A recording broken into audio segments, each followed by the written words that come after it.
turut berdukacita berpulangnya pejuang pahlawan pembela kaum lemah Alvin Lim pada tanggal 5 Januari 2025. Jam 10 tadi malam kami masih berkomunikasi, masih WA. Dia menyampaikan podcast rencana uang 1,3 miliar akan diserahkan ke sana. Kemudian diskusi, dia minta saya untuk melaporkan tindak pidana penggelapan kalau itu terjadi. Siangnya saya dapat kabar berita duka. Sebagai tuan rumah, sebagai kawan seperjuangan, saya menyambut dan berterima kasih kehadiran Bang John LBF. Beliau juga pejuang kaum lemah, dan hadir juga dari pengacara donatur ya, yang hadir di sini. Nah, kami juga sempat melihat beberapa yang datang di sini. Ada pengacara, ada juga kura-kura ninja saya lihat tadi. Jadi, Bang. Ya, aja Bang. Jadi saya kaget sekali gitu. Teman-teman nanya semua. Kita bukan kehilangan tokoh yang baik dan pintar, cerdas, yang idealis, yang rela masuk penjara untuk kebenaran dan keadilan, yang tidak ada takutnya. Dan dia adalah bensin saya, semangat saya gitu, napas daripada perjuangan kaum lemah. Saya kemarin udah berjuang sendiri, tiba-tiba ada beliau, saya senang banget. Ada Bang John LBF juga, orang yang bantu kami juga dan punya empati, simpati terhadap Agus Salim. Dan teman-teman juga pihak pengacara donatur. Jadi saya kehilangan, saya mau ketemu keluarganya karena mereka LQ adalah bagian daripada keluarga para tabas dan pembela kaum yang lemah. Terima kasih Pak John sudah hadir di sini. Sekarang Pak John. Ya, assalamualaikum warahmatullahi wabarakatuh. Jam 2 tadi ya kurang lebih saya menerima kabar duka ini dari Bapak Pengacara Herwanto SH. Beliau menghubungi saya mengabarkan berita yang saya cukup kaget ya.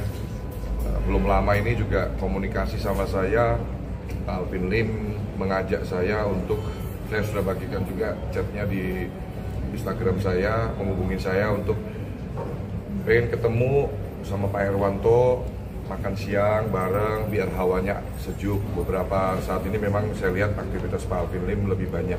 Bagaimana kan kemarin juga mencabut laporan terhadap saudari Novi Pratiwi, ya kan, dengan Pak Herwanto juga ya. Jujur sebagai orang yang mengenal Pak Alvin Lim, saya sependapat dengan apa yang disampaikan oleh Pak Farhad Abbas. Beliau adalah pejuang, beliau adalah sosok yang berani ya. Dan pastinya saya buru-buru tadi langsung ke sini menghubungi Pak Jainuddin SH dan Pak Herwanto juga. Kami hadir ke rumah duka Grand Heaven Puluwit ini dulu-duluan, cepet-cepetan sebagai bentuk rasa bela sungkawa yang mendalam dari kami para sahabat atas berpulangnya Bapak Pengacara Alvin Lim. Ya, ini saya pastinya menyampaikan rasa duka cita yang mendalam. Insya Allah saya berdoa, saya kirimkan doa terbaik untuk almarhum Bapak Alvin Lim. Insya Allah mendapat tempat terbaik di sisi Allah Subhanahu wa Ta'ala, diampuni dosa-dosanya, diterima amal ibadahnya. Kemudian pastinya saya berdoa untuk adik Kate dan istri ya bisa mendapatkan ketabahan, keikhlasan menerima takdir dari Allah Subhanahu wa Ta'ala ini ya. Ini adalah bentuk ya kita sebagai manusia, kita semua menunggu giliran. Makanya saya berharap selalu kepada semuanya teruslah menorehkan hal-hal baik, karena kita tidak pernah tahu kapan waktu kita pulang nanti. Insya Allah kalau kita selama hidup memberikan atau berbuat hal-hal yang positif, yang baik, yang Pak Farah tadi sampaikan juga hal yang positif, membela kaum lemah, insya Allah itu akan menjadi ladang ibadah yang baik di dunia ini, di dunia yang fana ini, di dunia yang sementara ini kita tinggal ya. Ada waktunya nanti kita semua lagi nunggu giliran juga ya. Suatu saat nanti juga kita akan menyusul ya Bapak Alvin Lim ya, dan berkumpul semua di surganya Allah ya. Saya berharap untuk semua masyarakat Indonesia khususnya mohon dimaafkan apabila ada tutur kata atau mungkin perbuatan dari almarhum Bapak Alvin Lim. Saya mewakili pihak keluarga untuk menyampaikan permohonan maaf yang tulus kepada seluruh masyarakat Indonesia pihak-pihak, instansi-instansi, lembaga-lembaga maupun perorangan yang mungkin ada rasa sakit hati atau mungkin ada hal-hal yang tidak baik yang mungkin tidak berkenan di hati teman-teman masyarakat Indonesia, mohon diberikan maaf yang seluas-luasnya untuk almarhum Bapak Alvin Lim, dan kita sama-sama mendoakan insya Allah Bapak Alvin Lim meninggal dalam keadaan husnul khotimah. Amin ya rabbal alamin. Langsung begitu dapat kabar saya mengkonfirmasi. Saya coba konfirmasi langsung ke Ibu Fiorucci, istrinya, tetapi ternyata beliau tidak angkat. Lalu kemudian saya konfirmasi ke staf beliau yang dekat dengan beliau, yaitu Saudara Acil, dan beliau angkat. Jadi pertama saya bilang, Cil, saya dapat kiriman bahwa Pak Alvin Lim meninggal. Apakah itu benar? Dia bilang benar, Pak. Baru aja meninggal. Nah, karena saya sudah terlanjur akan mandi dengan keluarga di salah satu tempat di Jakarta Pusat, jadi saya teruskan mandi sambil saya membuat video. Dan setelah selesai mandi, saya langsung datang ke sini. Dan tadi alhamdulillah saya sudah bertemu dengan Ibu Fiorucci, istrinya, bertemu juga dengan putrinya, satu-satunya Kate Victoria Lim. Dan saya tadi menanya, saya tanya apa sakit beliau, dan tadi dijelaskan bahwa tadi pagi posisinya drop. Jadi berita bahwa beliau cuci darah hari ini nggak benar. Ya. Cuci darah itu dia Sabtu. Jadi dalam seminggu itu kalau saya nggak salah 3 kali atau 4 kali beliau cuci darah. Dan ya ternyata Tuhan berkehendak lain. Kenapa saya bilang berkehendak lain? Besok itu kan Senin. Besok itu seharusnya menurut keterangan keluarganya itu hasil dari dokter Cina itu besok. Apakah dia dapat melakukan cangkok atau tidak? Karena infeksi di saluran suling cuci darahnya. Dan mereka memang disuruh pulang oleh dokternya menunggu hasil besok. Makanya dia pulang. Karena Pak Alvin ini kan orangnya nggak betah. Kalau di rumah saja, di rumah sakit, dia ingin kerja. Karena spirit hidup dia tinggi. Jadi ternyata tadi pagi dia drop, kemudian makin kelihatan tidak berdaya oleh pihak keluarga, larikan ke rumah sakit Mayapada. Dibawalah ke rumah sakit Mayapada dan meninggalnya di rumah sakit Mayapada. Memang dari dulu Pak Alvin Lim ini selalu berobat di Mayapada. Jadi tadi beliau dinyatakan meninggal dalam keadaan baik. Dan yang paling menyedihkan itu bagi saya sebenarnya adalah saya sudah dalam setahun ini berteman baik dengan beliau. Dan selalu Pak Alvin ini kalau komunikasi dengan saya itu by chat WA.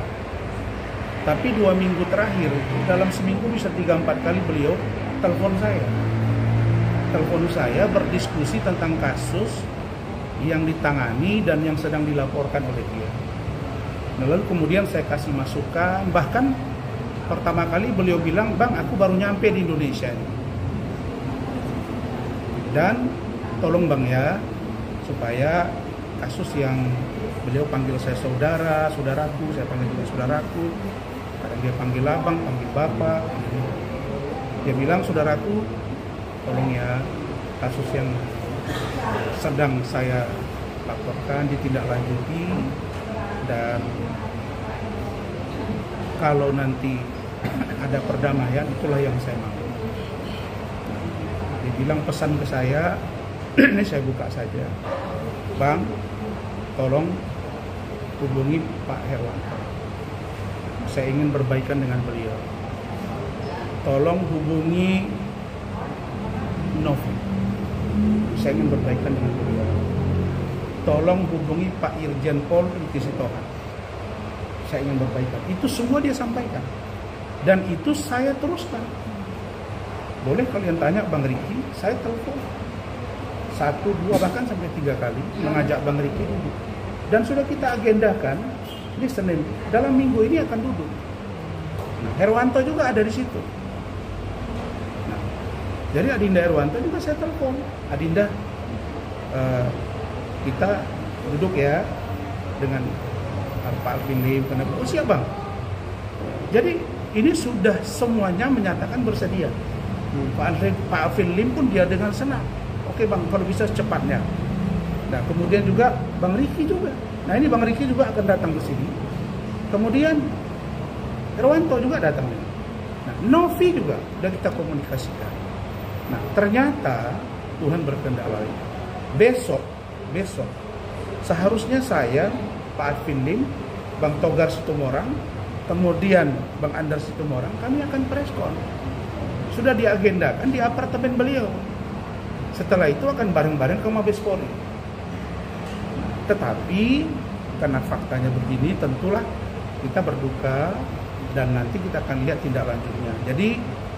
Jadi saya melihat dari sosok seorang Alvin Lim adalah seorang yang pemberani, yang konsisten. Banyak orang yang bilang dia nekat, dia ngomong A, B, C keras tanpa tedeng aling-aling. Saya pernah tanya ke dia, saudaraku ngomong begini itu keras banget. Ini kan bisa jadi fitnah. Udahlah Bang, apa yang saya alami, apa yang saya rasakan itu yang saya omongkan. Biar sejarah yang mencatat apa yang saya sampaikan ini. Itu kata beliau. Jadi semua konsekuensi saya siap. Karena saya untuk mati pun sudah siap. Wah ini yang saya agak ngeri kan, kalimat-kalimat ini. Dan dia bilang, saya ingin di akhir hayat saya akan berjuang untuk apa yang saya yakini. Tiba-tiba 2 hari yang lalu dia telepon saya, Bang ini ada hadiah ulang tahun, hadiah tahun baru. Apa ini? Dikiriminlah ucapan dia mencabut laporan terhadap Novi dan Adinda Herwanto. Jadi saya sangat bersedih. Kenapa? Karena di ujung dari kondisi yang sedang ribut ini, beliau sudah bermurah hati dan semua orang bermurah hati untuk duduk. Tapi ternyata kita bertemu justru untuk mengantar beliau ke tempat peristirahatan. Jadi itu, dan saya pun masih berpakaian seperti ini karena saya memang keluar rumah pakaian begini lalu mandi dan akan begini. Jadi saya nggak mungkin lagi balik ke rumah saya langsung datang ke sini. Kira-kira begitu. Ucapannya Bang. Saya yakin Pak Alvin Lim adalah orang baik dan Tuhan insya Allah akan memberikan tempat terbaik buat beliau. Dan saya yakin tadi ketika saya bicara dengan Kate, dengan Ibu Tio, istrinya juga dan anaknya dan juga keluarganya, bahwa mudah-mudahan perjuangan beliau akan diteruskan oleh Kate dan tim beliau di Kosan TV, dan saya akan meneruskan banyak hal yang kami diskusi tentang keberanian dari seorang lawyer, dan saya akan meneruskan. Saudaraku, mungkin saudaraku Alvin Lim berada di alam yang berbeda, tapi percayalah, saya Razman Arif Nasution dan teman-teman akan berupaya menegakkan hukum sesuai dengan cita-citamu, yaitu bagaimana lawyer, penegak hukum yang lain, polisi, jaksa, KPK, pengadilan, kita sama-sama penegak hukum, mari kita menempatkan sesuai dengan tugas pokok. Itu yang selalu kami diskusikan. Begitu. Oke, thank you Bang. Terima kasih ya.